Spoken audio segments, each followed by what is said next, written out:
கர்த்தர் நல்லவர். ஆமென். 2025 first video இப்போ தான் போட போகிறோம். ஒரு சின்ன கேப் ஆகி போயிடுச்சு. இந்த 4 வாரம்.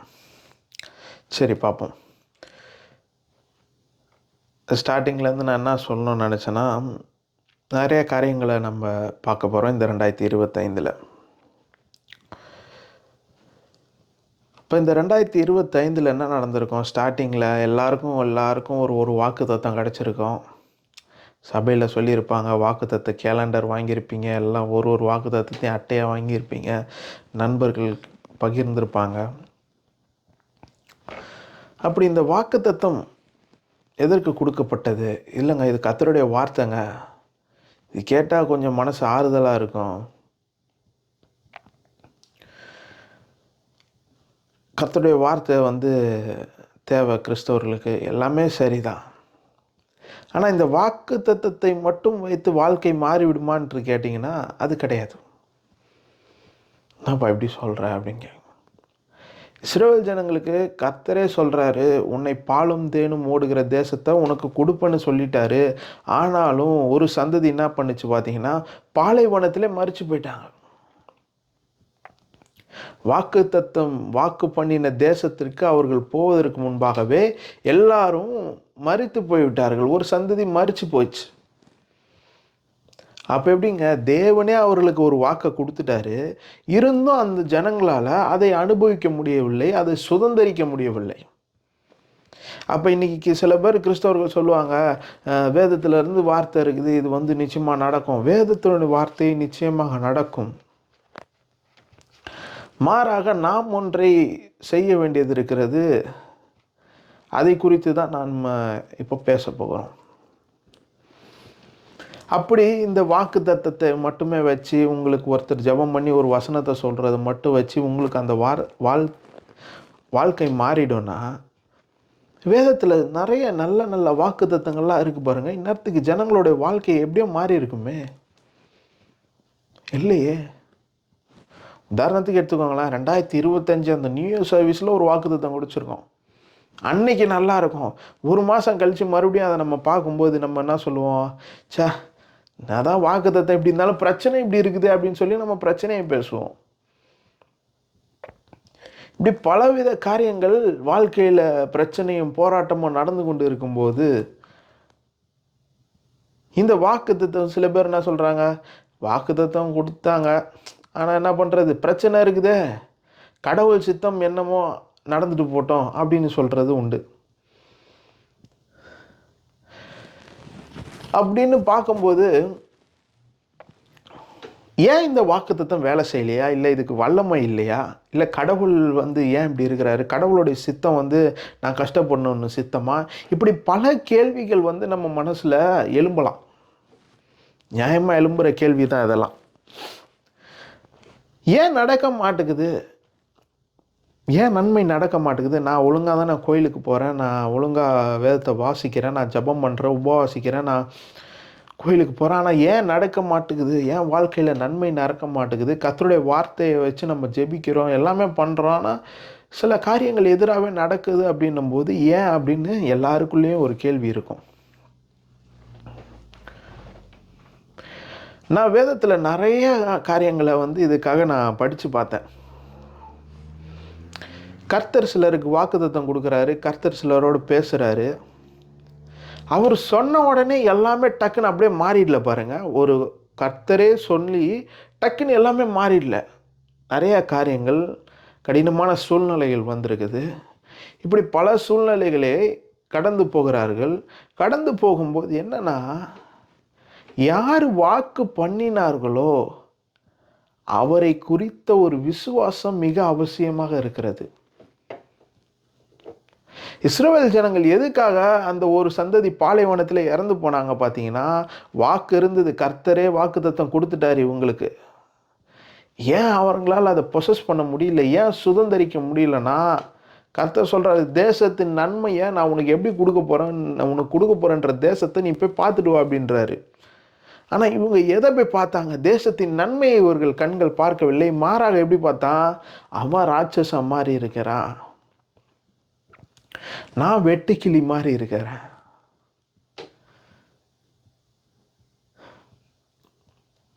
இப்படி மாற்றி தேவன் சொன்ன ஆங்கிளில் இவங்க பார்க்கல. கர்த்தர் நான் சொன்னார், அந்த தேசத்தை நீ பார்த்துட்டு வா, அந்த தேசத்தை தான் நான் உனக்கு கொடுக்க போகிறேன், அது எப்படி இருக்குன்னு பார்த்துட்டு வா, அதுக்கு தான் அனுப்புகிறாரு. இவன் பார்த்தவனா சொல்கிறான்,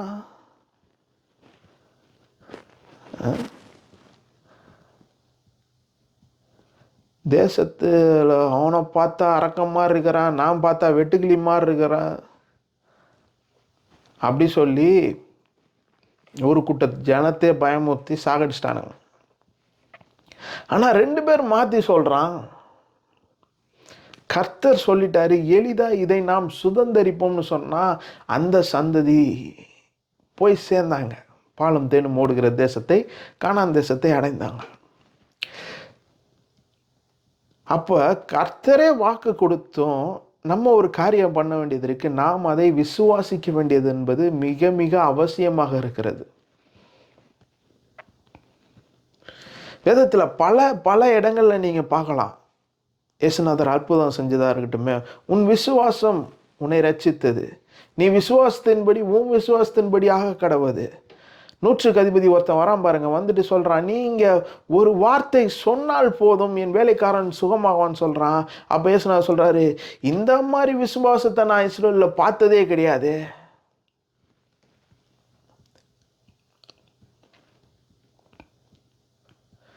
அப்போ ஒவ்வொரு காரியமும் நிறைய சூழ்நிலை இருக்குது பாருங்க. நிறைய காரியங்கள், நிறைய சம்பவத்தை எடுத்து பார்த்தா அவங்க சூழ்நிலைக்கும் வாக்குத்தத்தத்துக்கும் சம்மந்தம் இருக்காது. ஆனால் வாக்குத்தத்தத்தை விசுவாசத்தினாலே, கர்த்தருடைய வார்த்தையை விசுவாசத்தினாலே அந்த சூழ்நிலை மாறியது. இப்படி பல காரியங்கள் வேதத்தில் நிறைய காரியங்கள் இருக்குது. நம்ம தொடர்ந்து ஒவ்வொன்றாக எடுத்து பார்ப்போம். அப்போ நான் சொன்னேன், இந்த விசுவாசம் என்பது ஒரு மிக அவசியமாக ஒன்று இருக்குது. இப்போ கர்த்தர் ஒரு காரியத்தை எடுத்து காட்டுறோம் பாருங்க. நம்ம கடைசியாக நம்ம ஆபிரகாமை குறித்து நம்ம நிறையா பார்த்துட்டு இருந்தோம். அதனால் உங்களுக்கு சொன்னால் டக்குன்னு புரியும். ஆபிரகாமுக்கு பற்றி நம்ம, அவன் குழந்தை இல்லை, அவன் எப்படி குழந்தை பெறுறான் அப்படின்றதெல்லாம் நம்ம பார்த்தோம். அது இயேசுநாதருக்கு அடையாளமாக காட்டப்பட்டதுன்ற ஒரு ஆங்கிளில் நம்ம பார்த்தோம். இப்போ நான் காட்ட போகிறேன்னா, ஆபிரகாம்ன்ற ஒரு மனுஷன் இருக்கிறான், அவனை கர்த்தர் வந்து என்ன பண்ணுறாரு, கூட்டிகிட்டு வராரு. கூட்டிகிட்டு வந்து நீ, கர்த்தர் ஆபிரகாம்கிட்ட சொல்கிறாரு, நீ வந்து எழுந்து புறப்பட்டு போ, நான் உனக்கு காட்டுற தேசத்துக்கு நீ போ அப்படின்னும் போது எல்லாத்தையும் விட்டுட்டு அவன் வரான். விட்டுட்டு வந்த உடனே அவன் செல்வ சீமான் ஆகிறாரு. அவன் பேர் ஆபிராம்ன்ற பேரை ஆபிரகாம் மாத்துறாரு. சாராயின்ற பேரை சாரால்னு மாத்துறாரு. அவனுடைய ஆஸ்தி பூமி தாங்கல்ல, அவ்வளோ ஆசீர்வாதத்தை கர்த்தர் அவனுக்கு கொடுக்குறாரு. இதெல்லாம் கொடுத்துட்டு பேரெல்லாம் மாற்றிட்டாரு. ஆனால் ஒரு குழந்தை கிடையாது. இந்த அம்மா என்ன பண்ணுது, ஏதாவது ஒரு முயற்சி செய்து வேற வழியில், ஏதாவது குறுக்கு வழியில் ஏதாவது ஒரு குழந்தைய பெற்று அவருக்கு வாரிசு ஆகிக்கலான்னு பார்த்தா அது அந்த அம்மாக்கே பிரச்சனையாயிடுது. இப்படி பயங்கர ஒரு ஃப்ரஸ்ட்ரேஷனில் இருக்கும்போது ஆபிரகாமோட மைண்டில் ஓடி இருக்கும் பாருங்க, இவர் பாட்டுக்கு சும்மா இருந்தவனை கூப்பிட்டு வந்து பெரியவனாக்கி விட்டாரு. பெரியாளாக்கி விட்டு ஆபிராம்ன்ற பேரை ஆபிரகாம் மாற்றிட்டாரு. தேசங்களுக்கு தகப்பன்னு மாற்றிட்டாரு. ஆனால் இன்னும் ஒரு குழந்தை கூட கிடையாது. அப்போ இவன் ரொம்ப கன்ஃபியூஷனில் இருக்கும்போது கர்த்தர் என்ன பண்ணுறாருன்னா, அவனை வெளியே கூப்பிட்டு வர்றாரு. நீ வெளிச்சு வெளில வா. வெளில வந்தோடனே வானத்தின் நட்சத்திரத்தை ஏறெடுத்து பாருன்றாரு. அவன் எடுத்து பார்க்குறான். பார்த்தோன்னே இது என்னன்றாரு. அவனால் எப்படி எண்ண முடியும், இந்த அளவுக்கு உன் சந்ததியை பெருக பண்ணுவேன்னு சொல்றாரு. அப்புறம் மறுபடியும் என்ன சொல்றாருன்னா, பூமியின் தூளை பாரு அப்படின்றாரு. இது என்ன முடியுமா அவனால? முடியாது. இந்த அளவுக்கு உன் சந்ததியை பெருக பண்ணுவேன்றார். இப்படி கர்த்தர் எப்போல்லாம் அவன் சோர்ந்து போகிறானோ அவனுக்கு வந்து கர்த்தர் காட்டுறாரு, நான் எப்படிப்பட்ட தேவன், நான் இந்த மாதிரி உனக்கு வாக்கு கொடுத்துருக்குறேன். அப்போ ஒரு தடவையும் ஆபிரகாம் என்ன பண்ணுறான், என்னோட சூழ்நிலை இப்படி இருக்கேன்னு சொல்லியாமல் சூழ்நிலையை பார்க்காம வாக்கு பண்ணின தேவனை முழு நிச்சயமாய் நம்பி, வாக்கு உழைத்தவர் உண்மையுள்ளவர் என்று நம்பி அவன் நிச்சயத்தோடு இருந்தான், விசுவாசிச்சு இருந்தான். அதனால தான் வேதத்தில் அவனை பற்றி சொல்லும்போது சொல்லப்படுகிறது, விசுவாசத்தின் தகப்பன் யாருன்னா ஆபிரகாம் சொல்லப்படுது. ஏன்னா சூழ்நிலை எந்த ஒரு காலத்திலையுமே அது சாத்தியமே கிடையாது. ஒரு கிழவன் வந்து ஒரு குழந்தைய பெறுறதுக்கு, 2 பேரும் கிழவன் கிழவி, இந்த 2 பேருக்கும் ஒரு குழந்தை பெறுவது சாத்தியம் கிடையாது. அப்புறம் சரி இவங்களுக்கெல்லாம் குழந்தை பிறந்துருச்சு, ஈசாக்கு பிறந்துட்டா, அப்போ ஒரு கட்டத்தில் கர்த்தர் சொல்கிறாரு, அவனை திரும்ப பலியிடு. எனக்கு அந்த சம்பவம் ரொம்ப ரொம்ப ஒரு அழகான சம்பவம் பாருங்க. பலியிடுறதுக்கு இவர் போகிறாரு, கூப்பிட்டுட்டு ஈசாக்கை கூப்பிட்டுட்டு தான் வேலையாளர்களையும் கூப்பிட்டுட்டு போகிறாரு. கூப்பிட்டுட்டு அந்த மலைக்கிட்ட போயிட்டவனே அவனை சொல்கிறாரு, வேலையாளெல்லாம் கீழே நிறுத்தி வச்சுட்டு தன்னுடைய உதவிக்காரர்களை நிறுத்திட்டு, இங்கே இரு, நாங்கள் போயிட்டு திரும்ப வருகிறோம்ன்றாங்க. ஆபிரகாம் எப்படி சொல்கிறாரு, நாங்கள் போயிட்டு திரும்ப வருகிறோம். அப்போனா என்ன மாதிரி ஒரு கான்ஃபிடென்ட் இருந்திருக்கும் பாருங்கள், எப்படிப்பட்ட விசுவாசம் இருந்திருக்கும் அவருக்கு. அவர் விசுவாசிச்சிருப்பார், எனக்கு குழந்தை பிறக்கிறதுக்கு சாத்தியமே கிடையாது, ஆனாலும் இந்த குழந்தையை கொடுத்தவர் கர்த்தர், அவர் கொடுக்கிறவர் அல்ல. எது ஒன்று சாத்தியமே இல்லாத போது, நடக்கிறதுக்கு சாத்தியமே இல்லை, ஆனாலும் அவர் கொடுத்தாரு. என் கர்த்தர் கொடுக்கிறவர் எடுக்கிறவர் அல்ல, அவர் ஒன்றும் இல்லாதவனுக்கு கொடுத்து உதவுறது என்பதை அவன் நன்கு அறிந்திருந்தனால அவன் சொல்கிறான். பிள்ளை கேட்குறான், அப்பா விறகு இருக்குது, நெருப்பு இருக்குது, பலி எங்கே, பலி செலுத்துறதுக்கு பலி எங்கே? அவன் சொல்கிறான், கர்த்தர் எல்லாத்தையும் பார்த்துப்பாரு. இப்படி வேதத்தில் பல சம்பவம் விசுவாசத்தை குறித்து இருக்குது. ஸோ நம்ம இதை தான் தொடர்ந்து கண்டினியூஸாக, இந்த விசுவாசம் என்றால் என்ன, இந்த விசுவாசம் faith, what is mean by faith, இதை தொடர்ந்து பார்க்கலாம். இப்போ இன்றைக்கி ஒரு இன்ட்ரோடக்ஷனாக நம்ம அதுக்குள்ளே போவோம்.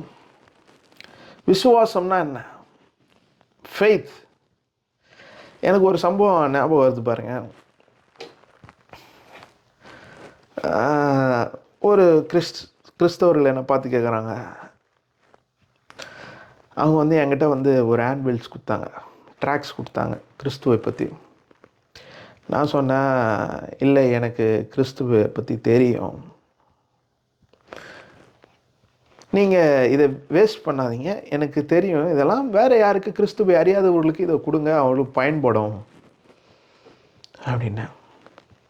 அப்போ அவங்க கேட்டாங்க, நீங்கள் பிலீவரா? ஆமாம் பிலீவர். எந்த சர்ச் பிலீவர் நீங்கள் அப்படின்னாங்க. இப்போ எந்த சர்ச்சு பிலீவர்னு நான் எங்கள் சபை பேர் சொன்னேன். நீ அந்த சபையில் இருக்கிறீங்களா? ஆமாம் ஆமாம் ஆமாம், அந்த சர்ச்சு பிலீவர்ஸ்லாம் எனக்கு கொஞ்சம் தெரியும் அப்படின்னு நான் சொன்னேன். எங்கள் சர்ச்சுக்குன்னு தனியாக நாங்கள் எதுவும் பிலீவர்னால் முதல்ல என்னன்னு கேட்டேன் அவங்க கிட்ட. பிலீவர்னா என்னன்னு தெரியாதா? விசுவாசி. இப்போ சர்ச்சுக்கு பிலீவர் கிடையாது, நான் சபையை வந்து விசுவாசிக்கலை, என் சபையில் ஒருத்தரை சொல்கிறாங்க, என் சபையில் என் கர்த்தரை பற்றி சொல்கிறாங்க, அந்த கர்த்தரை நான் விசுவாசிக்கிறேன். இன்றைக்கி என்ன பிரச்சனை கிறிஸ்தவர்களில், நீங்கள் எந்த சர்ச்சோட பிலீவர், எந்த பாஸ்டரை நம்புறீங்க, எந்த சர்ச்சை நம்புறீங்க, அதனால தான் நமக்கு என்ன பண்ணுறோன்னா, பிரச்சனை நேரத்தில் போராட்ட நேரத்தில் யாராவது ஹெல்ப் பண்ணுவாங்களா, சபையிலேருந்து யாராவது ஹெல்ப் பண்ணுவாங்களா, பாஸ்டர் ஹெல்ப் பண்ணுவாரா, இல்லை சபையில் இருக்கிற ஒரு பிரதர் ஹெல்ப் பண்ணுவாரா, இப்படிலாம் நம்ம நம்பி இருக்கிறதுனால தான் நமக்கு சூழ்நிலை நேரத்தில் நம்மளால் எதையுமே ப்ரொசஸ் பண்ண முடியல, நம்ம ஸ்ட்ராங்காக நின்று சில காரியங்களை தைரியமாக ஃபேஸ் பண்ண முடியல. இப்போ பிலீவர்னும் போது, பிலீவர்னா என்ன? விசுவாசி, நான் நம்புகிறேன். Believing what? எதை நம்பி இருக்கிறோம்? பாஸ்டரை நம்பியா, கோயிலை நம்பியா? சபை நல்லது, போதகர் ரொம்ப நல்லது. ஏன்னா எனக்கு ஒரு நல்ல போதகர் இல்லைன்னா நான் இன்னைக்கு இந்த அளவுக்கு எனக்கு கர்த்தருடைய வார்த்தை கிடைச்சிருக்குன்றது நான் நம்ப முடியாது. ஏன்னா அந்த அளவுக்கு எனக்கு நல்ல வார்த்தைகளையும் நல்ல காரியங்களையும் எனக்கு போதிச்சது என் போதகர். ஆனால் அவர்கள் நல்ல காரியங்களை போதிக்கிறாங்க. நம்ம எதை நம்புறோம்? அவங்கள நம்பிடக்கூடாது. அவங்க என்ன போதிக்கிறாங்க அந்த காரியத்தை நம்புறாங்க பார்த்தா, அவர் நல்ல நல்ல வார்த்தைகளை போதிக்கிறாங்க. அதை நம்புறது கிடையாது. பிரச்சனை வந்தோடனே ஐயா ஜெபம் பண்ணா சரியாயிப்படும். அவர் என்ன கொடுக்க மாட்டாரா? அப்படி அவர் என்ன கொடுத்து எல்லாம் சரியா இருந்ததுன்னா, எண்ணெயை வச்சே நாட்டை மாத்திருக்கலாமே, மாற்ற முடியலையே. எல்லாரும் பிரச்சனைக்கு எல்லாருக்கும் ஒரு எண்ணெய் குத்தா முடிஞ்சிருங்க. கிறிஸ்தவர்களுக்கு புரியவே மாட்டேங்குது.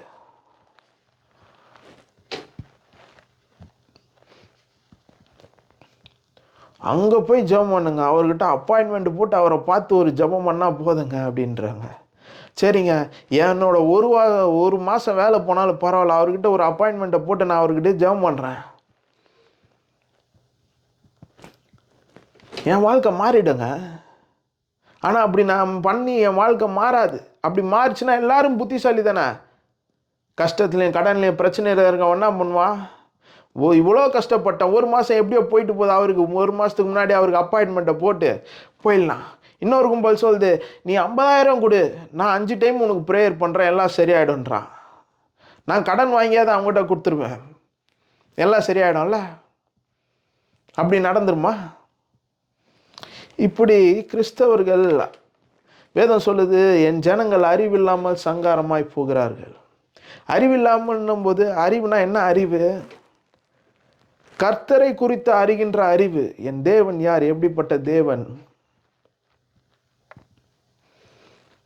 அவரை குறித்த அந்த அறிவு இல்லாததுனால நம்ம வாழ்க்கையில் பல இடங்களில் நம்ம தோல்விகளை சந்திக்கிறோம், பிரச்சனையை சந்திக்கிறோம், போராட்டத்தை சந்திக்கும் போது நம்மளால் நிற்க முடியல, பலன் இல்லை, இப்படி சொல்லி கஷ்டப்படுறோம்.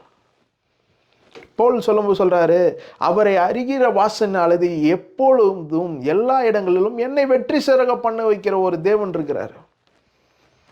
அவரை அறிகின்ற வாசனையினாலே எப்பொழுதும் எல்லா இடங்களிலும் என்னை வெற்றி சிறக்க பண்ணுகிற ஒரு தேவன். அப்ப இந்த மாதிரி வாக்குத்தத்தம்லாம் நிறைய இருக்கு பாருங்க. சில பேர் சொல்லுவாங்க, என்னை பலப்படுத்துகிற கிறிஸ்துவினால எல்லாவற்றையும் செய்ய எனக்கு பலன் உண்டு. எல்லாத்துலேயும் எழுதி ஒட்டியிருப்பாங்க, ஃபோனில் வால்பேப்பராக வச்சுருப்பாங்க, வண்டியில் ஒட்டுவாங்க, எல்லாம் பண்ணுவாங்க. போய் கேட்டு பாருங்களேன். ஆனால் எவ்வளோ பிரச்சனை இருக்குது. எவனோ மந்திரம் பண்ணிட்டான், எவனோ சூனியம் பண்ணிட்டான், எவனோ கட்டு வச்சிட்டான், இப்படிலாம் தான் பேசுகிறாங்க. ஆனால் வீட்டில் போய் பாருங்கள், வாதை உன் கூடாரத்தை அணுகவே அணுகாது, பொல்லாப்பு நேரிடாது, தீங்கு நேரிடாது, இப்படி இந்த வார்த்தைகள்லாம் எடுத்து ஒட்டி வச்சுருப்பாங்க. நான் கேட்குறேன், இதையும் இவங்க தான் வாயால் சொல்கிறாங்க. அப்புறம் சொல்கிறாங்க, எவனோ சூனியம் வச்சிட்டான், எவனோ மந்திரம் பண்ணிட்டான்.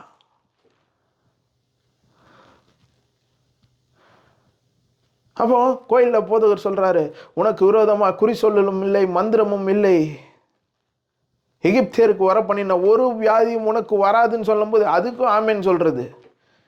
அப்புறம் இன்னொருத்தன் வந்து ஜெபம் பண்ணுறன்ற அந்த பேரில் வந்து சொல்கிறான், அவன் சொல்கிறான், உன் வீட்டில் ஒரு ஆவி இருக்குது, உன் பையன் அது பிடிச்சின்னு இருக்குது, உன் வீட்டில் அசுத்த ஆவி இருக்குது, அதுக்கும் ஆமேன் போடுறது. அப்போ எதை விசுவாசிக்கிறோம்? பிலீவர் தான். ஆமாம், பிலீவர்.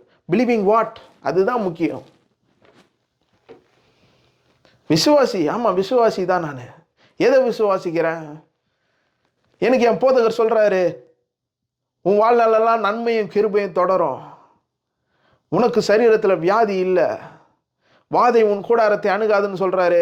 ஆனால் இன்னொருத்தர் வந்து யாராவது ஒருத்தர் வந்து சொல்கிறான், அவன் சொல்கிறான், உனக்கு வியாதி இருக்குது, உன் சரீரத்தில் வியாதி இருக்குது, உனக்கு கட்டு இருக்குது, அவனை மந்திரம் பண்ணிட்டான், உங்கள் தாத்தா காலத்து சூனியம் இது உன் குடும்பத்துக்கு விரோதமாக எவனோ பண்ணிட்டான், இது வன் கண் போறாமல், இப்படி இப்படி இப்படி இப்படி பல காரியங்கள் சொல்கிறான். அப்போ நான் எதை விசுவாசிக்கிறேன்? இவன் சொன்னதையா, இல்லை கர்த்தருடைய வார்த்தையை எனக்கு தேவ மனுஷன் ஒருத்தர் சொல்கிறாரு, எதை விசுவாசிக்கிறேன்?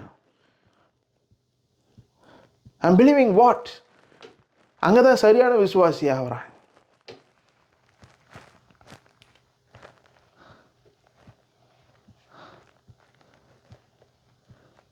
இந்த மாதிரி பிரச்சனை போராட்ட நேரத்தில் என்ன சொல்லணும்? பிரச்சனை இருக்குன்னு சொல்லக்கூடாது. அன்னைக்கு எழும்பி சொல்லணும், என்னை பலப்படுத்துகிற கிறிஸ்துவினாலே சிலவற்றை அல்ல எல்லாவற்றையும் செய்ய எனக்கு பலன் உண்டு என்றதை எழும்பி நாம் சொல்லுவோமா?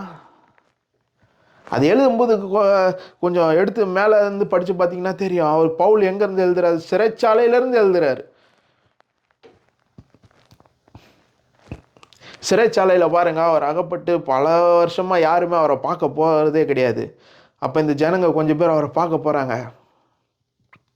அப்போ சொல்கிறாரு, நீங்கள் வந்தது சந்தோஷம், ஆனால் என்னை பலப்படுத்துகிற ஒருத்தர் இருக்கிறாரு, அவரால் எல்லாவற்றையும் செய்ய எனக்கு பலன் உண்டு.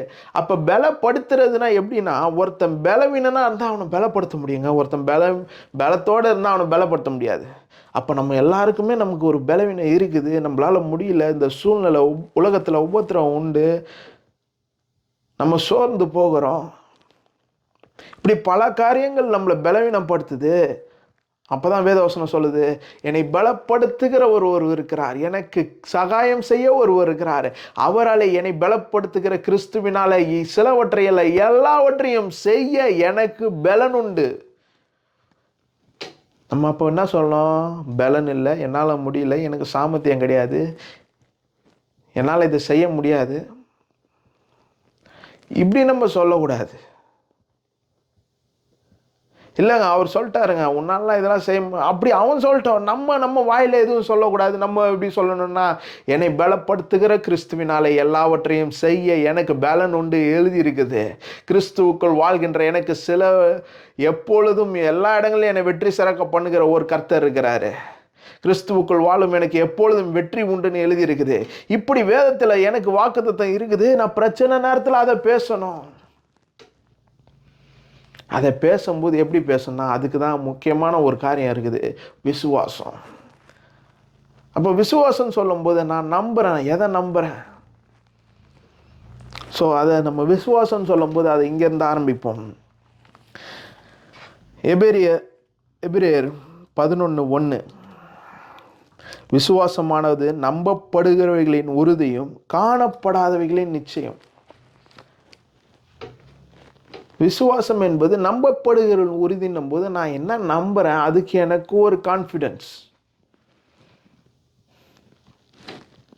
நான் எதை நம்புறேன்? கர்த்தருடைய வார்த்தையை நம்புறேன், அதுக்கு ஒரு ஆதாரம் தான் விசுவாசம். கர்த்தருடைய வார்த்தையை நான் நம்புகிறேன். ஒருவேளை சரீரத்தில் பலவீனம் இருக்குது, அவருடைய வார்த்தை சொல்லுது, அடிக்கப்பட்ட ஒவ்வொரு தழும்புகளால் நான் குணமாக போகிறதல்ல, ஏற்கனவே குணமாகிவிட்டேன்னு சொல்லணும். ஆனால் சரீரத்தில் வியாதி இருக்குது. நம்ம இந்த வார்த்தையை சொல்லும்போது அந்த வார்த்தை நமக்கு ஆதாரம், அது ஒரு உறுதி. கண்ணில் காணவே முடியல. இப்போ என் சரீரத்தில் வியாதி இருக்குது, ஆனால் சுகத்தை என் கண்ணில் காண முடியல. அது காணப்படாதவங்களின் நிச்சயம். என் சுகம் என் கண்ணால் காண முடியல, ஏன்னா சரீரத்தில் வியாதி இருக்கு. ஆனால் நான் விசுவாசிக்கிறேன். எதை விசுவாசிக்கிறேன்? அவர் வார்த்தை சொல்லியிருக்குது, நான் அவருடைய தழும்புகளால் சுகமானேன்னு எழுதிருக்குது. சுகமாக போகிறேன்னு எழுதலை, சுகமானேன்னு எழுதியிருக்குது. ரெண்டுத்துக்கு வித்தியாசம் இருக்குது.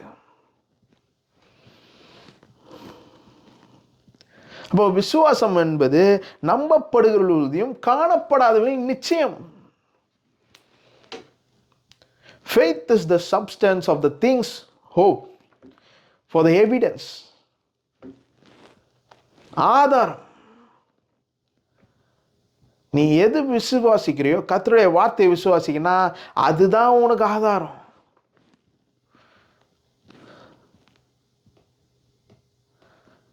நான் கண்ணில் பார்க்கவே இல்லைங்க, என் சுகத்தை பார்க்கவே இல்லை, என் நல்வாழ்வை பார்க்கவே இல்லை. ஆனால் கர்த்தருடைய வார்த்தை சொல்லுது, பிரியமானவனே, உன் ஆத்துமா வாழ்கிறது போல எல்லாவற்றிலும் வாழ்ந்து நீ சுகமாயிருன்றது கர்த்தருடைய வார்த்தை.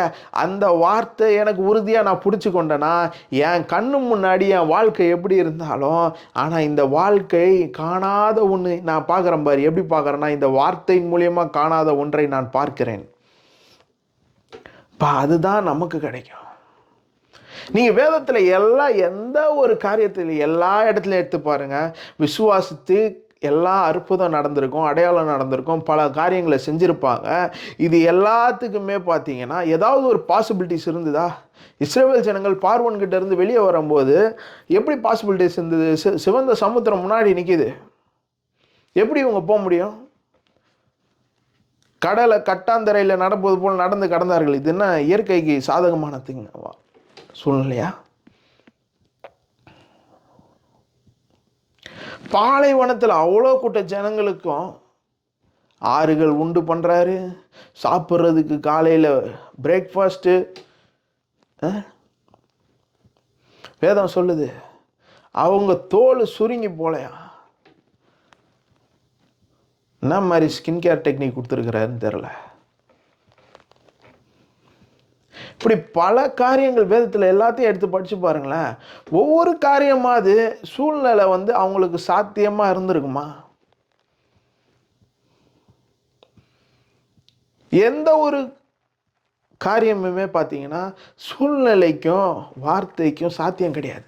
ஆனால் என்ன பண்ணுறாங்கன்னா ஜனங்க கர்த்தருடைய வார்த்தை என்னவோ அதை விசுவாசிக்கிறாங்க. அப்படி விசுவாசித்தவர்கள் தான் அவர்களுடைய வாழ்க்கையே மாறத் தொடங்குது. ஆதியாகமத்திலிருந்து எல்லாத்தையும் எடுத்து படிச்சு பாருங்களேன். ஏதாவது ஒன்று சாத்தியமாக இருக்குமா? எடுத்து பாருங்க, நோவா எடுத்து பாருங்க. அவன் பேர் அவ்வளோ பெரிய கப்பல் கட்டுறான், சுற்றி இருக்கிறவன் பார்த்தான் சொல்கிறான் பைத்தியக்காரன் வேண்டான். ஆனால் அவன் ஒருத்தன் விசுவாசிச்சான். கர்த்தர் சொன்னார் நிச்சயமாக இதுக்கு ஒரு பின்னாடி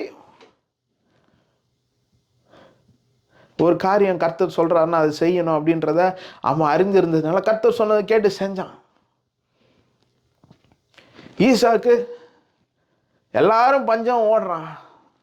கர்த்தர் சொல்கிறாரு நீங்கள் கிணறு தோன்றான், புடுங்குறான், மறுபடியும் அவன் தோன்றான், புடுங்குறான், மறுபடியும் அவன் தோன்றான். அடுத்தவன் அவன் கை வைக்கவே பயப்படுறான். யோசேப்பு வாழ்க்கை எடுத்து பாருங்க. கர்த்தர் தரிசனத்தை அழகாக கொடுத்துட்டாருங்க. எல்லா அறிக்கட்டும் இவனை வணங்குது. அப்போ இவன் தலையாக இருப்பான். குடும்பத்தில் அப்பா அம்மா நம்பலை, அண்ணங்காரங்க விரோதை ஆயிட்டானுங்க. தூக்கி இவனை எப்படி இவன் இப்படி இங்கே இருந்தால் தானே இதெல்லாம் பேசிகிட்டு இருக்கிறான். இவனை தூக்கி போடு, இவனை கொலை பண்ணலாம் அப்படின்னு போகிறான். அப்புறம் வித்துடுறாங்க அவனை. அவனுடைய வாழ்க்கை எவ்வளோ மோசமாக போச்சு. ஆனால் தரிசனம் கொடுத்தவரை அவன் விசுவாசான். ஒருபோதும் அவிசுவாசமான காரியங்களை செய்யல பாருங்க. எனக்கு ஆச்சரியமா இருந்தது. எப்படா அவன் நம்புறான்? தாவீது போய் கோலியாத்து முன்னாடி நிற்கிறான் பாருங்க. சுற்றி இருக்கிறவங்களாம் வெல் ட்ரெயின்ட் ஆர்மி பர்சன்ஸ். இவங்களே அந்த கோலியாத்தை போயிட்டு வீழ்த்த முடியாமல் பார்த்து பயந்து போய் உட்காந்துருக்கிறானுங்க. காலங்காலமாக ஆர்மியில் இந்த இராணுவத்தில் பயிற்சி எடுத்து கையில் வெப்பன்ஸ் ஆயுதங்களோடு இருக்கிறான். இவனே போய் அவங்கள அடிக்க முடியல. இவன் ஆடு மேய்க்கிற பையன், சின்ன பையன், ஒரு 5 கல்லை வச்சுட்டு அவ்வளோ பெரிய ஆளை அடிக்க முடியும்னா, இன்னைக்கு ஒரு கல்லை வச்சு ஒரு பறவை கூட அடித்து சாவடிக்க முடியாது. சில நேரத்தில் அடித்தாலும் ஓடிடுது. ஒரு முயல் அடிக்க முடியல, ஒரு நாய் அடிச்சு கொள்ள முடியல ஒரு கல்லால். ஆனால் அந்த ஒரு கல்லை வச்சு அவன் வீழ்த்தினானா அது அந்த கல்லுக்கு இருக்க வலிமை கிடையாது. அவன் போய் சொல்கிறான், நீ நிந்திக்கிற தேவனுடைய நாமத்தினால் நான் வரேன், சேனைகளின் கர்த்தராகிய கர்த்தருடைய நாமத்தினால வரேன் அப்படின்னும் போது அந்த விசுவாசம். அவன் பலத்தை பார்க்கல. அவன் பலத்தை பார்த்தா என்ன, ஆடு மேய்க்கிற பையன் அவன். அவங்க அப்பாவே விசுவாசிக்கல. தீர்க்கதரிசி அபிஷேகம் பண்ண வரும்போது எல்லாரையும் அண்ணன்மாரெல்லாம் முன்னாடி அனுப்பிட்டு இவனை ஒருத்தனை இருக்கிறதே மறந்துட்டாங்க. ஆனால் கர்த்தர் அவனை மறக்கவில்லை. அவன் போய் நிற்கிறான் கோலியாத்து முன்னாடி. அவன் சிரிக்கிறான். ஆனால் இவன் ஒரே கல்லை அடிச்சு வீழ்த்துறான். இப்படி வேதத்தில் பல காரியங்களை எடுத்து சொல்லிக்கிட்டே இருக்கலாம் பாருங்க. நிறைய காரியங்கள் இருக்கு. இதெல்லாம் சாத்தியமான்னு கேட்டால் சாத்தியம் கிடையாது. ஆனால் நடந்தது. எப்படி நடந்ததுன்னா அதற்கு மூலக்காரமாக இருந்தது விசுவாசம், ஃபெய்த். அப்போ இன்னைக்கு என்னோட வாழ்க்கையில் எப்படின்னா சில நேரம் கர்த்தர் வாக்குத்தத்தம் கொடுத்துட்டாரு, வார்த்தை இருக்குது, ஆனால் பிரச்சனையும் இருக்குது, போராட்டம் இருக்குது. இயேசுநாதர் கூட சீஷர்கள் படகுல பிரயாணம் பண்ணும்போது கடல் கொந்தளிக்க ஆரம்பிச்சிச்சு. இப்போ இந்த கடல் கொந்தளிக்கும் போது இயேசுநாதர் கூட இருக்கிறாரு, அந்த படகுல தூங்கிட்டு இருக்காரு. எனக்கு இதை இமேஜினே பண்ணி பார்க்க முடியல. எப்படின்னா, ஒரு கடல் ரொம்ப கொந்தளிக்குது, ரொம்ப சூழ்நிலை மோசமாக இருக்குது, இந்த மனுஷன் வந்து தூங்கி இருக்கிறாரு. எப்படி எப்படி தூக்கம் வரும்ன்றது எனக்கு, நான் கற்பனையால் என்னால் கற்பனை கூட பண்ணி பார்க்க முடியல. அவ்வளோ ஒரு இந்த சுச்சுவேஷன் வந்து பார்த்தீங்கன்னா கொஞ்சம் டிஃப்ரெண்ட்டாக இருக்குது. இப்போ சுற்றி இருக்கிற சீஷர்கள்லாம் பதறாங்க, கதறாங்க. அப்புறம் இயேசுநாதர் எழுப்புறாங்க. அவர் சொல்கிறாரு, அற்ப விசுவாசி என்றார். ஏன்னா இவர் மேசியான்னு தெரிஞ்ச பிறகு இவனுங்க சொல்லிட்டாருங்க, மேசியா நீர் தான் அப்படின்ட்டு அவரும் நிறைய இடத்துல சொல்லிட்டாரு. இதெல்லாம் புரிஞ்சதுக்கு அப்புறமும் ஏன் கர்த்தர் கூட இருக்கிறாரு, இந்த சூழ்நிலை என்னை மேற்கொண்டுடுமா, அவர் கூட இருக்கிறாரியா, அந்த நம்பிக்கை இல்லை. அதனால தான் கேட்குறாரு, அற்ப விசுவாசி என்றாரு. பேதுரு சொல்றான், நான் நீரா இருந்தா நானும் வரேன், கடல்ல நடந்து வரான். நடந்து வந்து கீழே வரும்போது கீழே விழுந்துட்டான். அப்போ கையை பிடிச்சி தூக்கிட்டு சொல்றாரு, ஏன் விசுவாசத்தை விட்ட நீ?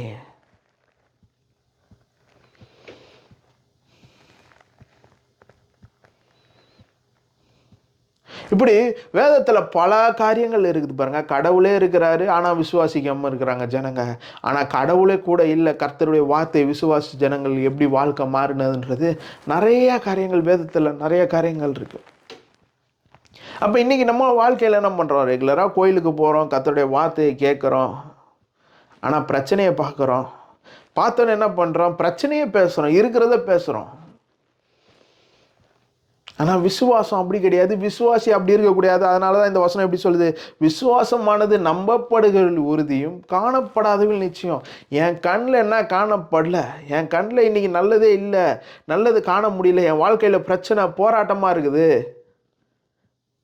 நல்லா தான் போயின்னு இருந்தது, திடீர்னு இவ்வளோ பிரச்சனை இருக்குது, போராட்டம் இருக்குது, இவ்வளோ குழப்பம் இருக்குது அப்படின்னும் போது, ஆனால் நான் ஒன்றை விசுவாசி இருக்கிறேன், என்னை அழைத்தவர், என்னை பெயர் சொல்லி அழைத்தவர், அவர் என்னை கைவிட மாட்டார். தாயின் கருவில் என்னை தெரிந்து கொண்டவர், அவர் என்னை பாதி தூரத்தில் கைவிட்டுருவாரா? அவர் சொல்லியிருக்கிறார், உலகத்தின் கடைசி முடிவு பரிந்தும் நான் உன்னோடு கூட இருக்கிறேன், நான் உன்னை விட்டு விலகுவதும் இல்லை, உன்னை கைவிடுவதும் இல்லை. இப்படி பல காரியங்கள் நம்ம சொல்லியிருக்கிறாரு. வேதத்தில் நம்ம மனப்பாடமாக பண்ணியிருக்கிறோம். நம்ம பேர் வேறு விசுவாசின்னு வச்சிருக்கிறோம். ஆனால் விசுவாசிக்கிறோமா? Is that we are believing the word of God? தேவனுடைய வார்த்தையை நம்ம நம்புகிறோமா, விசுவாசிக்கிறோமா?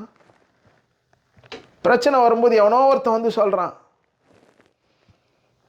உன் பிள்ளைக்கு எவனோ சூனியம் வச்சிட்டான், உங்கள் அப்பா அம்மாவுக்கு யாரோ சூனியம் வச்சிட்டான், இதை வேற சொன்னோன்னே சொல்லிடுறது. நீ போகிற சபையில் உங்கள் பாஸ்டர் இதெல்லாம் சொல்ல மாட்டுறாரு. ஆமாங்க, அது எங்க சொல்லணும்? நான் வேதம் சொல்லி இருக்குதுங்க, உலகத்தில் இருக்கிறவனை காட்டிலும் எனக்குள்ள இருக்கிறவர் பெரியவர். அதுக்கும் ஆமேன் போடுறீங்க. வெளியே போய் இன்னொருத்தன் சொல்றான், உன் குடும்பத்தில் கட்டு இருக்கு, வியாதி இருக்கு, அங்கேயும் ஆமேன் போட்டு வரீங்க. ஆற்றுல ஒரு கால் சேத்துல ஒரு காலை வச்சுக்கிட்டு அப்போ எப்படி முன்னேற முடியும்? ஒன்று ஆற்றுல இருந்ததுன்னா எப்படியாவது ஸ்விம் பண்ணி அந்த நீரோட்டத்துக்கு ஏற்ற மாதிரி நம்ம போகிறதுக்கு ட்ரை பண்ணலாம், அப்படி போயிடலாம், முயற்சி செய்யலாம். அப்படி சேத்துல 2 காலம் இருந்ததுன்னா சேத்துல எப்படி கடந்து போகிறது, அதுக்கு நிறைய டெக்னிக்ஸ் இருக்குது, அப்படி போகலாம். 2 காலையும் 2 இடத்துல வச்சுட்டா ரெண்டோட சிச்சுவேஷனுமே வேறங்க, ரெண்டோட சினாரியுமே வேற, ரெண்டோட சூழ்நிலையும் வேற. ஒன்று இந்த பக்கம் நிற்கணும், ஆற்றுலன்னா ஆற்றுல நீந்தி போனோம், இல்லை சேத்துலன்னா சேத்துல கடந்து போனோம். இதுவும் இல்லாமல் அதுவும் இல்லாமல் அப்புறம் சொல்கிறது, நான் ரசிக்கப்பட்ட நன்மையே நடக்கலை, கோயிலுக்கு போனேன் எதுவுமே நடக்கலை. எப்படி நடக்கும்?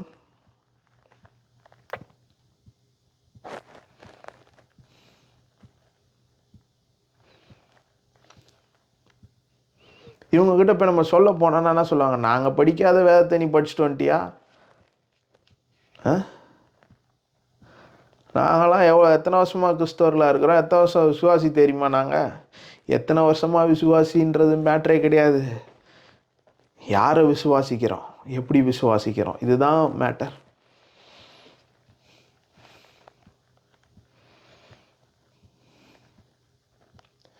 என் கர்த்தரை இயேசுவை விசுவாசித்து எத்தனை பேர் வந்தாலும் அந்த செகண்டில் விசுவாசித்தவங்களாம் பிழைச்சிருக்கிறான். யாருன்னே தெரியாது. ஆனால் இவர் ஒருத்தன் வந்து சொல்கிறான், இவரால் நிச்சயமாக என்னை குணப்படுத்த முடியும். கண்ணு தெரியாத ஒருத்தன் வரான், அவன் பார்த்தது கூட கிடையாது. அவன் வரான், எனக்கு தாவீதின் குமாரனை எனக்கு இறங்கும் சொல்கிறான். அவர் சொல்கிறார், விசுவாசம் உன்னை ரட்சித்தது. ஏன்னா அவன் தாவீதின் குமாரன் என்ப அறிஞ்சிருக்கிறான். தாவீதின் குமாரன் யார்? மேசியா, இம்மானுவேல், தேவன் என்னோடு கூட இருக்கிறவர். அவர் தேவனாக இருக்கிற ஒரு மனுஷன் துவத்தில் இருக்கிற தேவன் எல்லாத்தையும் அறிஞ்சிருக்கிறான். அவன் சொல்கிறான், தாவீதின் குமாரனை எனக்கு இறங்கும்ன்றான். அவர் சொல்கிறார், உன் விசுவாசம் உன்னை ரட்சித்ததுன்றாரு. கண்ணு தெரியாதவன், இயேசுநாதரே பார்க்காதவன்.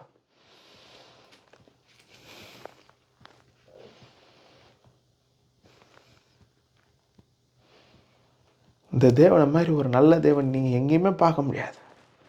சும்மா மற்றவங்க சொல்கிறாங்கன்னு சொல்லி இவரை போயிட்டு நீங்கள்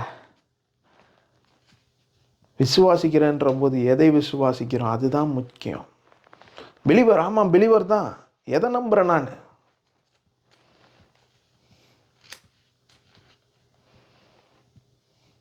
என் சூழ்நிலையை நம்புகிறேன்னா? நான் கண்ணில் பார்க்குற சூழ்நிலையை நம்புறது கிடையாது. விசுவாசம் என்பது நம்பப்படுகிற உறுதியும். நான் நம்புகிற கர்த்தருடைய வார்த்தை எனக்கு என்ன கொடுக்கப்பட்டு இருக்குது, அந்த வார்த்தையை நான் நம்புகிறேன். அதை பார்த்துட்டு எனக்கு காணப்படாதவள் நிச்சயம்னா, என் கண்ணில் ஒரு வேளை இன்றைக்கி நன்மையை காணாமல் இருக்கலாம், ஆனால் அது நிச்சயமாக ஒரு நாள் என் கண்ணு முன்னாடி தோன்றும். அந்நிய கண்கள் அல்ல, சொந்த கண்கள் என நான் சொந்த கண்ணால் நான் அதை பார்ப்பேன் அப்படின்னு சொல்கிறது தாங்க விசுவாசம்.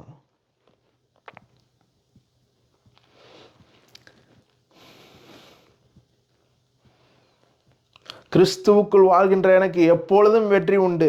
பிரச்சனையே சந்திக்காமல் வெற்றியில் இருக்கிறவங்க நம்ம அந்த வார்த்தை பொருந்தாது. பிரச்சனையோடு இருக்குது, போராட்டமும் இருக்குது. அப்போ அந்த வார்த்தையை சொல்லும்போது தான் பலன் வருது. அவன் எழும்பிப்பே காரியங்களை செய்கிறான். பிரச்சனை இல்லாத போது கர்த்தருடைய வார்த்தையை பேசுகிறது ரொம்ப சுலபங்க, ரொம்ப சுலபம். அதுக்கு விசுவாசம் தேவை கிடையாது. உங்கள் வாழ்க்கையில் நல்லா இருக்குது, எந்த பிரச்சனையும் இல்லை, எந்த குழப்பமும் இல்லை, எல்லாமே நல்லா இருக்குது. அன்றைக்கி நீங்கள் உங்களுக்கு விசுவாசன்ற ஒரு காரியமே தேவை கிடையாது. அப்போ நீங்கள் விசுவாசியாகவே இருக்கணும்னு அவசியம் கிடையாது. ஏன்னா எல்லாமே நல்லா நடந்திருக்கு. நீங்கள் விசுவாசியாக இருக்கணும். நீங்கள் அவ்விசுவாசியாக கூட இருந்திருக்கலாம். ஏன்னா என் வாழ்க்கையில் பிரச்சனையே இல்லையா, போராட்டம் இல்லையா, எல்லாம் நல்லா இருக்கு. அப்போ விசுவாசின்னு பேர் வச்சிருக்க. அப்போ இயேசுனா சொல்ற, உலகத்தில் உபத்திரம் உண்டு, ஆனாலும் திடன் கொள், ஏன்னா நான் உலகத்தை ஜெயிச்சேன். நான் ஜெயிச்சுட்டு உன்னை திக்கற்றவனா விட்டு போல, நான் போயிட்டு தேற்றவாளனாகிய பரிசுத்தாவியானவர் அனுப்புறேன். அவர் உன்னை சகல சத்தியத்துக்குள்ளாக தேற்றுவார். வேதம் சொல்லுது, சத்தியத்தை அறிவீர்கள், சத்தியத்தை அறிந்தால் சத்தியம் உங்களை விடுதலையாக்கும். இப்போ என்ன மாதிரி சத்தியத்தை அறிஞ்சிருக்கிறோம் நம்ம? எந்த மாதிரி ஒரு சூழ்நிலையில் இருந்தாலும் நம்மளால முன்னேற முடியும். ஏன்னா கர்த்தருடைய வார்த்தை ஒருபோதும் ஒருத்தனை தள்ளுகிறது கிடையாது, ஒருத்தனை முடக்கி கீழே உட்கார வைக்கிறது கிடையாது, பயமுறுத்துறது கிடையாது. சில பேர் பயமுறுத்தி உட்கார வைக்கிறாங்க. ஆனால் கர்த்தருடைய வார்த்தை எடுத்து நிச்சயமாக நீங்கள் படித்து பார்த்தீங்கன்னா தெரியும், எத்தனையோ பேர் முடியாமல் கடந்தவங்களையும் பாவிகளையும் ரட்சித்த ஒரு தேவன் தான் இவர்.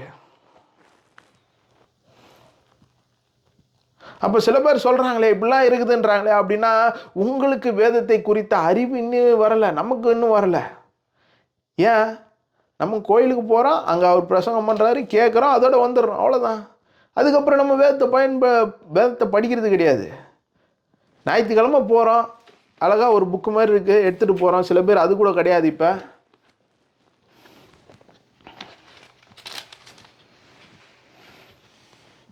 அதோட அதுக்கு லீவு. சில பேர் படிக்கிறாங்க, படிச்சுட்டு ஆனால் விசுவாசிக்க முடியல. பிரச்சனைன்னு ஒன்று இருக்குல்ல.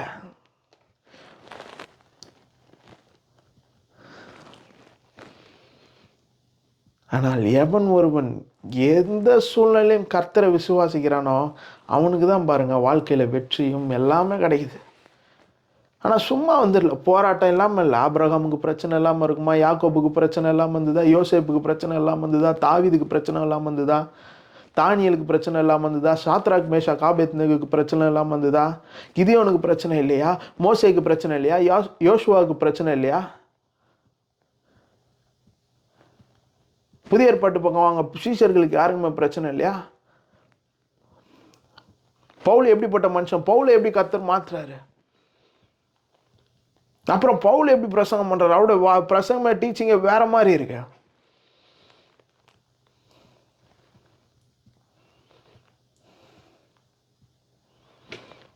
இப்படி பிரச்சனையே இல்லாமல் வாழணும்னு நினைக்கிறாங்க பாதி பேர். கோயிலுக்கு வந்துட்டா எனக்கு பிரச்சனையே இருக்கக்கூடாதுப்பா.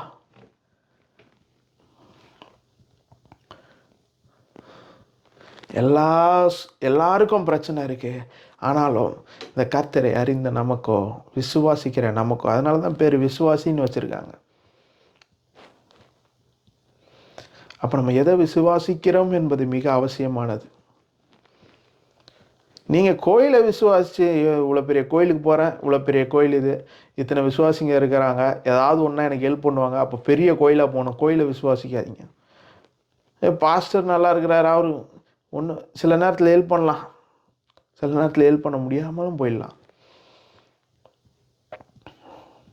நான் கஷ்டப்பட்ட நேரத்தில் என்ன நிறைய பேர் கேட்டிருக்காங்க, உங்கள் கோயிலுக்கு போறியே, உங்கள் பாஸ்டர் எதுவும் ஹெல்ப் பண்ண மாட்டாரான்ட்டு. ஆனால் நான் ஒன்று சொன்னேன் அவங்க எல்லாருக்கும், எங்கள் பாஸ்டர் எனக்கு ரொம்ப ஹெல்ப் பண்ணுவார். என்ன ஹெல்ப் பண்ணுவார்? காசு கொடுப்பாரு, காசுலாம் கொடுக்க மாட்டேன், நல்ல நல்ல வார்த்தைகள் எனக்கு கொடுப்பாரு. என்ன வார்த்தை?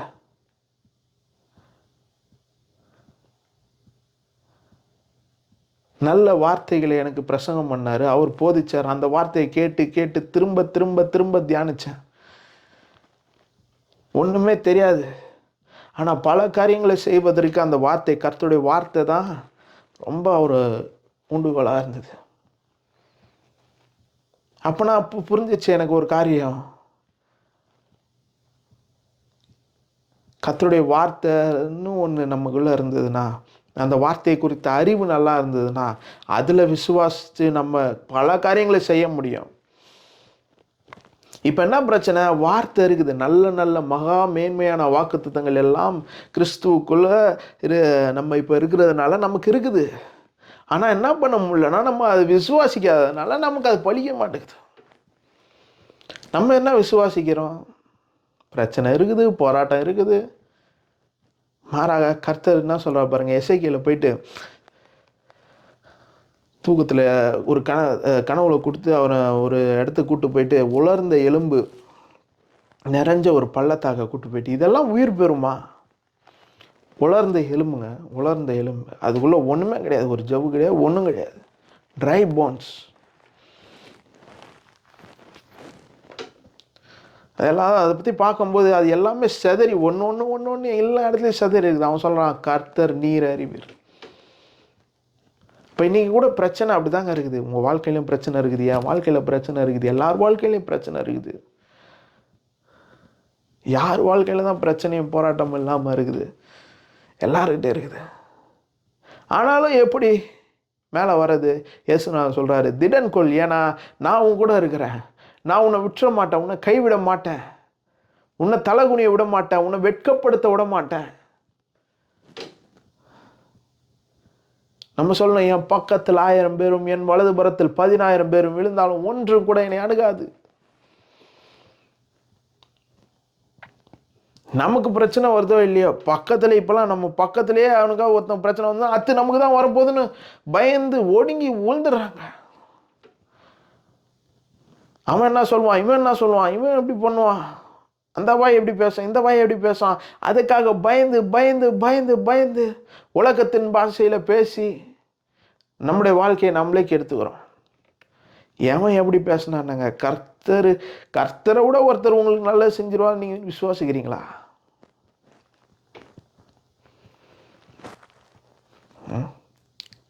பொல்லாதவர்களாகிய நீங்கள் உங்கள் பிள்ளைகளுக்கு அப்பத்தை கேட்டால் கல்லை கொடுப்பீர்களா? இல்லையே. அதை காட்டிலும் உங்கள் பரமபிதா ரொம்ப நல்லவருங்க. அவர் உங்களை கைவிட்டுருவாரா?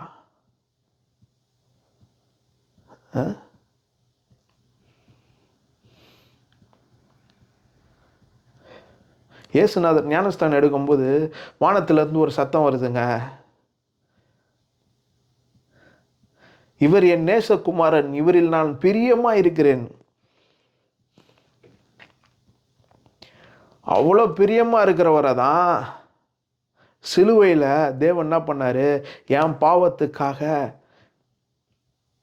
அவரை ஆக்கினிக்குள்ளா தீர்த்தார். அவரை தண்டிச்சார். எப்படி? இவர் என் நேசகுமாரன், இவரில் நான் பிரியமாக இருக்கிறேன் என்பவரை சிலுவையில் தண்டிச்சார். ஏன்னா நான் அவரு கிட்ட சேரணும், என்ன நேசிச்சதுனால. இது சரியா புரிஞ்சிச்சுன்னா நீங்க எந்த சூழ்நிலையிலும் கர்த்தரை விட்டு கொடுக்க மாட்டீங்க. என்னை அவர் நேசிச்சதுனாலே சொந்த குமாரன் என்றும் பாராமல் இந்த அன்பு விளங்கிச்சுன்னா எப்படிப்பட்ட சூழ்நிலையாக இருந்தாலும் விசுவாசம் என்பது உங்களுக்கு குறைஞ்சே போகாது. ஏன்னா என்னை நேசித்தவர் சொந்த குமாரனையே கொடுத்துட்டாரு. மிச்ச எல்லாவற்றையும் கொடுக்காமல் இருப்பது எப்படின்ற ஒரு எனக்கு தெரியும், நிச்சயமாக இருக்கிறேன். எப்படி ஆபிரகாம் விசுவாசிச்சானோ, எப்படி ஈசாக்கு பலி செலுத்தும் போது என் கர்த்தர் யெகோவா ஈரே என்று அந்த இடத்துக்கு அவர் பேரிடுறாரு. என் தேவை எழும்புறதுக்கு முன்பாகவே நான் பலியிட இந்த பக்கம் ஏறுறதுக்கு முன்னாடி அந்த பக்கம் ஆடி ஏறி வந்து எல்லாம் பலி செலுத்துறதுக்கான எல்லா வேலையும் அங்கே செய்யப்பட்டது. என் பலியை கர்த்தர் அங்கே வச்சிருந்தாரு. எனக்கு தேவையான காரியங்கள் அங்கே வச்சிருந்தாரு. அதனால பேரிடுறான் யெகோவா ஈரே என்ற அந்த இடத்துக்கு பேரிட்டு அவன் கர்த்தருக்கு பேரிடுறான். நான் சொல்றேன், இன்னைக்கு யெகோவா ஈரே ஆபிரகாமின் தேவன் நம்ம பேசுறோம். எதுக்கு பேசுறோம்? சும்மா ஜெபம் பண்ணுறதுக்கு அப்படி ஜெபம் பண்ணுறது கிடையாது. ஆபிரகாமின் தேவன் போது நம்ம விசுவாசிக்கிறோம். ஆபிரகாமுக்கு செஞ்சவர், ஆபிரகாமுக்கு உண்டான அனைத்து ஆசீர்வாதமும் கிறிஸ்தேசுவின் மூலியமாக எனக்கு ஆம் என்றும் எழுதியிருக்கிறது. ஆபிரகாமுக்கு செஞ்சவர் எனக்கும் செய்ய வல்லவர்.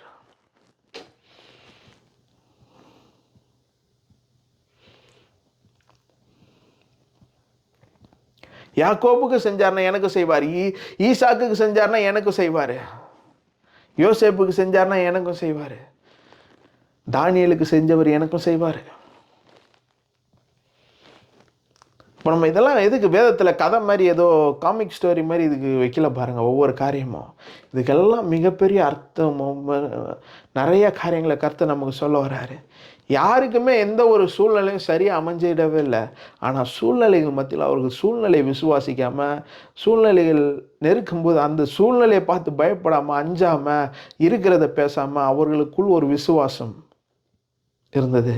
என்னை அழைத்தவர் உண்மையுள்ளவர், என்னை பெயர் சொல்லி அழைத்தவர் உண்மையுள்ளவர், அவர் தாய் மறந்தாலும் என்னை மறப்பதில்லை அப்படின்னு விசுவாசிச்சாங்க பாருங்க. அப்போ நமக்கு இன்னைக்கு நம்ம வாழ்க்கையில் ரொம்ப மிக மிக முக்கியமான ஒரு காரியம் என்னன்னா விசுவாசம், ஃபெய்த். ஸோ இதை பற்றி தான் நம்ம தொடர்ந்து பார்க்க போகிறோம். ஒவ்வொரு காரியங்களும் எப்படி வேதத்தில் எப்படிப்பட்ட விசுவாசம் இருந்தது, ஒவ்வொருத்தருக்கும் ஒவ்வொருடைய. இப்போ ஆபிரகாம்னு அவுட்லைன் எடுத்தோம். இப்போ இது ஒவ்வொருத்தரும் எப்படிலாம் விசுவாசிச்சிருக்கிறாங்க அப்படின்ற காரியத்தை தான் நம்ம எடுத்து பார்க்க முடியும். இது உங்களுக்கும் பிரயோஜனமாக இருக்கும், எனக்கும் பிரயோஜனமாக இருக்கும். ஏன்னா எல்லாருக்குமே விசுவாசம் தான் பாருங்கள். எனக்கும் நிறைய பிரச்சனை வருது, உங்களுக்கும் நிறைய பிரச்சனை இருக்கும். இந்த பிரச்சனையெல்லாம் எப்படி சால்வ் பண்ணுறது?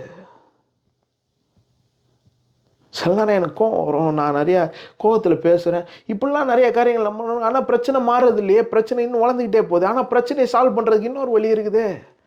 என்ன வழி? எனக்கு யுத்தம் செய்கிறதுக்கு ஒருத்தர் இருக்கிறாருங்க, என் கர்த்தர். நான் ஏன் போய் நான் சண்டை போடணும், நான் பிரச்சனை பண்ணணும், நான் போராட்டம் பண்ணணும்? இப்போ நான் என்ன பண்ணணும்? நான் அவரை விசுவாசித்து என் காரியங்களை செய்கிறத நான் தொடர்ந்து செய்யணும். செய்தால் நிச்சயமாக கர்த்தர் நம்முடைய வாழ்க்கையில் பெரிய பெரிய காரியங்களை செய்வார். இன்னைக்கு வாழ்க்கையில் என்ன பிரச்சனை? நம்ம விசுவாசிக்க மாட்டோம். இல்லை வேற யாராவது வந்து தப்பாக சொல்கிறாங்க, நீ போகிற சபை சரி கிடையாது, நீ அங்கே உங்கள் போதகர் சரி கிடையாது, இவர் சரி கிடையாது, இந்த வார்த்தை சரி கிடையாது, உனக்கு கட்டு இருக்கு மந்திரம், இதெல்லாம் கேட்டு கர்த்தருடைய வார்த்தையை கோட்டை விட்டுறான்.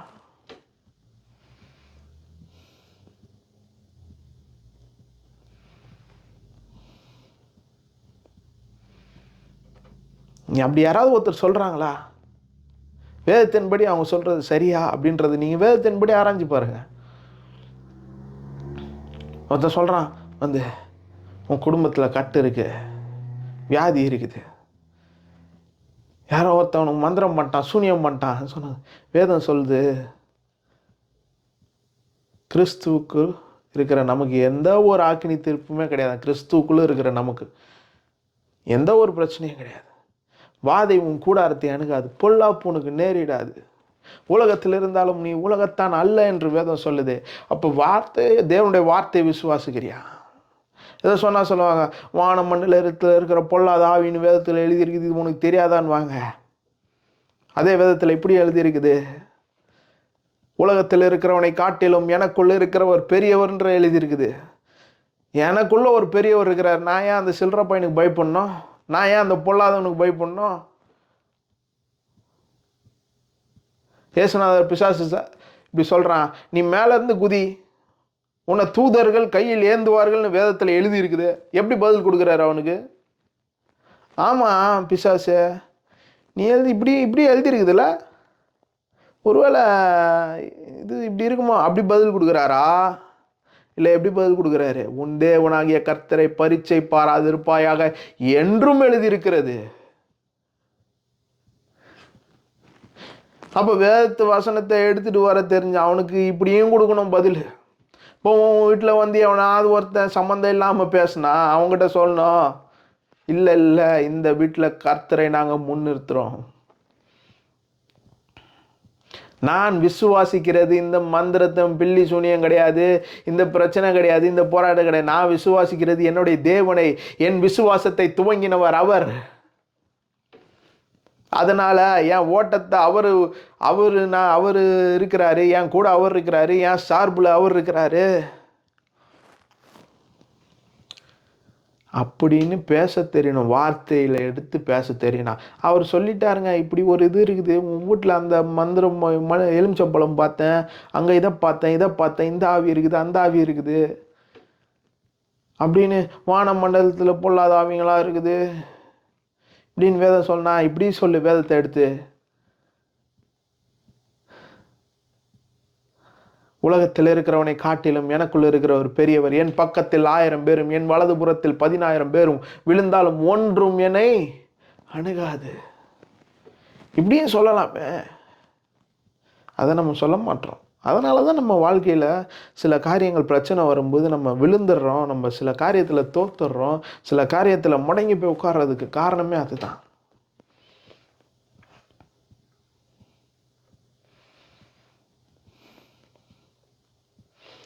எல்லாத்தையுமே நீங்கள் இயேசுவை ஃபாலோ பண்ணணும், அப்படி ஃபாலோ பண்ணணுன்னு வாங்க. இந்த மாதிரி ஒரு காரியத்திலலாம் இயேசுநாதரை ஃபாலோ பண்ண மாட்டாங்க.